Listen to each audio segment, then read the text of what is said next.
ரொம்பவே டேஸ்டியான ஒரு தக்காளி குஸ்கா செய்யணும்னு நினச்சிங்கன்னா நான் சொல்கிற மாதிரி ட்ரை பண்ணி இந்த சட்னி கூட வச்சு சாப்பிட்டு பாருங்கள். டேஸ்ட்டு சும்மா வேறு மாதிரி இருக்கும். மிஸ் பண்ணாமல் ட்ரை பண்ணிடுங்க. எப்படின்னு சொல்லிடுறேன்.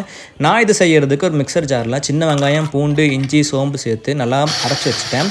அப்புறம் ஸ்டவ் ஆன் பண்ணிவிட்டு ஒரு குக்கரில் ஆயில், நெய் சேர்த்து அது கூட பட்டை, கிராம்பு, ஏலக்காய், சோம்பு சேர்த்து நல்லா ஃப்ரை பண்ணிவிட்டு அது கூட வெங்காயம், பச்சை மிளகாய் சேர்த்து நல்லா ஃப்ரை பண்ணிவிட்டு அது கூட அரைச்சி வச்சிருந்த பேஸ்ட்டை சேர்த்து பச்சை வாசம் போகிற அளவுக்கு நல்லா ஃப்ரை பண்ணிவிட்டு அது கூட தக்காளி சேர்த்து நல்லா ஃப்ரை பண்ணி ஒரு கை கொத்தமல்லி, புதினா சேர்த்து நல்லா ஃப்ரை பண்ணிவிட்டு அது கூட பட்டை, கிராம்பு, ஏலக்காய் அரைச்ச பவுடரை சேர்த்து நல்லா மிக்ஸ் பண்ணிவிட்டேன்.